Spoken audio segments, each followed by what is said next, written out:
जय हिंद दोस्तों, आपका मेरे YouTube चैनल में हार्दिक स्वागत है।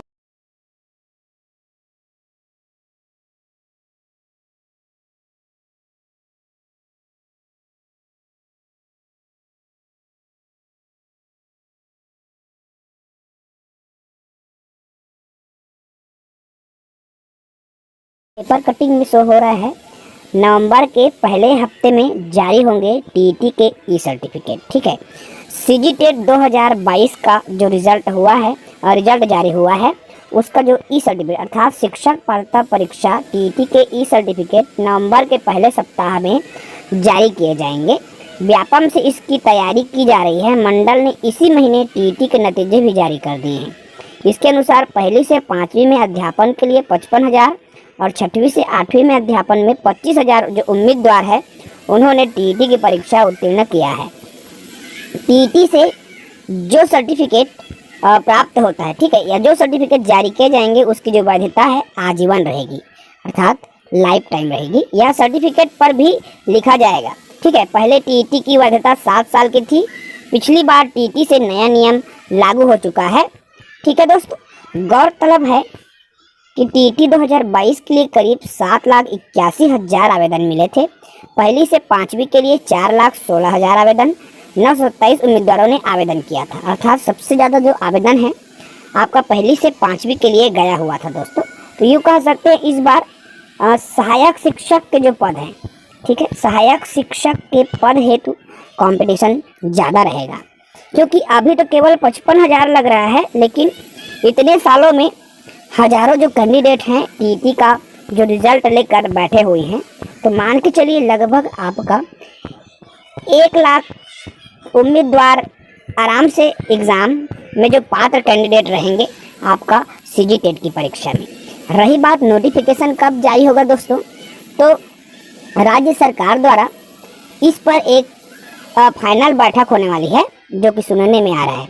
उस बैठक में आरक्षण के जो मुद्दा है उनका निराकरण हो जाएगा। उसके तुरंत बाद आपका शिक्षक भर्ती का जो नोटिफिकेशन है जारी, अर्थात दोस्तों हम कहें तो बहुत जल्द जो है अब शिक्षक भर्ती का जो नोटिफिकेशन है जारी होने वाला है। सरकार इसकी तैयारी कर रही है ताकि जल्द से जल्द नोटिफिकेशन आए। सरकार के ऊपर देखिए दोस्तों, अगर सरकार शिक्षक भर्ती नोटिफिकेशन नहीं जारी करता है तो उसके ऊपर उंगली उठ सकता है, क्योंकि अगले साल चुनाव है और चुनाव के पहले यदि कोई भी सरकार भर्ती न करे या हो ही नहीं सकता। ठीक है, चुनाव और भर्ती के एक कहना चाहिए एक तालमेल होता है। मतलब चुनाव के पहले यदि बेरोजगारों को अपनी ओर आकर्षित करना है, एक वर्ग बेरोजगार भी होता है, उनको अपनी ओर आकर्षित करने का बेस्ट जरिया भर्ती होता है, सरकारी नौकरी होता है। तो बिल्कुल आप लोग चिंता ना करें, बहुत जल्द नौकरी की जो नोटिफिकेशन जारी होने वाला है। तो सीजी बीएड डीएलएड एग्रीकल्चर तकनीकी कोर्स में एडमिशन का प्रक्रिया रुक चुका है, लेकिन अब आगे कब से बढ़ेगा प्रोसेस। और आरक्षण के पेज से इंजीनियरिंग पॉलिटेक्निक बीएड के एडमिशन अटक गए हैं, लेकिन मेडिकल काउंसलिंग जारी है चल रहा है। यहाँ पर राज्य भर में काउंसलिंग की वर्तमान स्थिति, यहाँ पर बीएड में 14,400 सीट में प्रवेश हो चुका है, 10,666 जिसमें खाली सीट है 3,734। इसी प्रकार से डीएलएड में है 6,700 सीट, 6,710 सीट में 33 दो पोस्ट पर यहाँ पर प्रवेश हो चुका है, खाली पोस्ट रहती हैं 408। इसी प्रकार से एग्रीकल्चर हॉर्टिकल्चर में 2,600 सीटों में 1995 सीट फुल हो चुका है, जिसमें खाली 605। तकनीकी कोर्स में 22,771 सीट में 6,358 सीट और खाली रह गए 16,413 सीट। यहाँ पर इन सभी में काउंसलिंग प्रक्रिया रुक चुका है। तय यह भी नहीं की गई है कि रुकी हुई काउंसलिंग दोबारा कब से शुरू हो।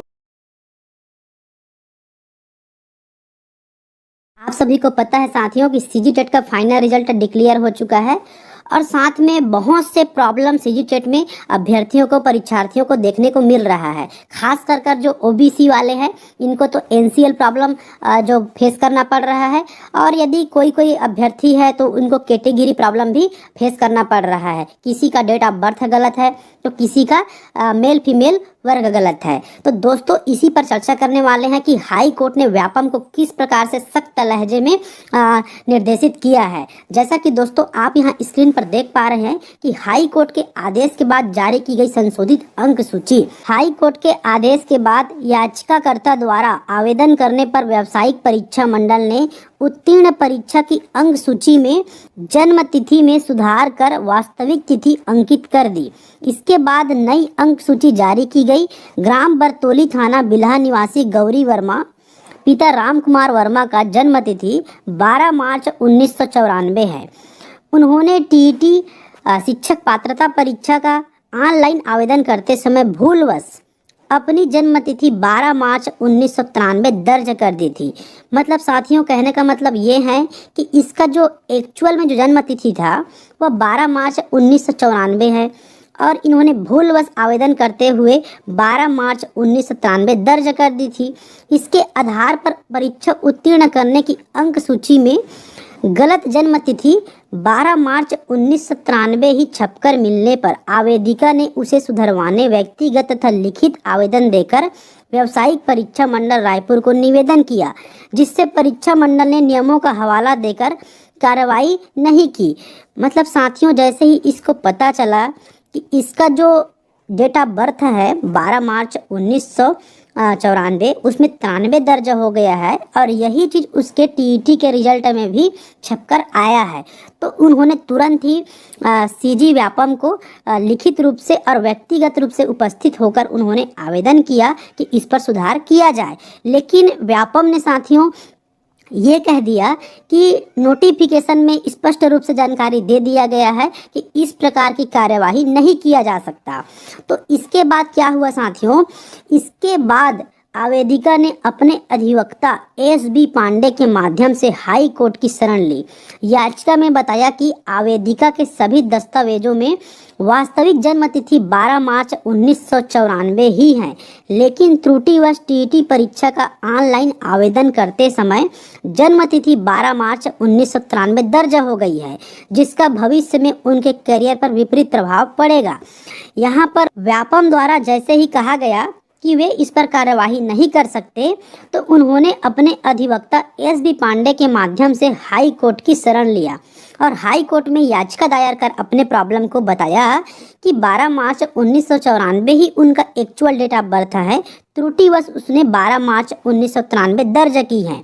तो फिर क्या हुआ साथियों कि प्रकरण में सभी पक्षों की बहस के बाद जस्टिस पी.सेम कोसी ने व्यावसायिक परीक्षा मंडल को निर्देशित किया कि वह आवेदिका द्वारा उचित दस्तावेजों के साथ किए गए आवेदन पर 60 दिवस में उचित निर्णय ले, जिसके बाद आवेदिका ने व्यावसायिक परीक्षा मंडल के समक्ष सकारण उचित दस्तावेजों की प्रति के साथ आवेदन दिया। इसके बाद व्यावसायिक परीक्षा मंडल ने गौरी वर्मा की वास्तविक जन्म तिथि को अंकित कर नई अंक सूची जारी कर दी।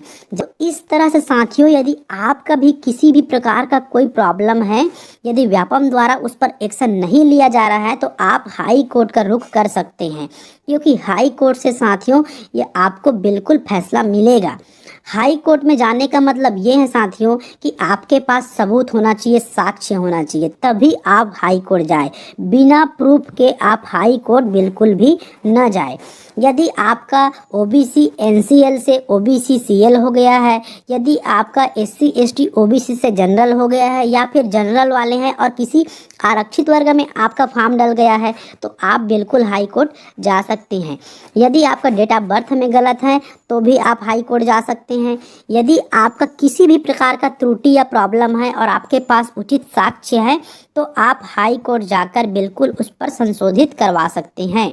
तो साथियों इस तरह से आपने देखा कि हाई कोर्ट ने किस प्रकार से सख्त लहजे में व्यापम को नोटिस जारी किया।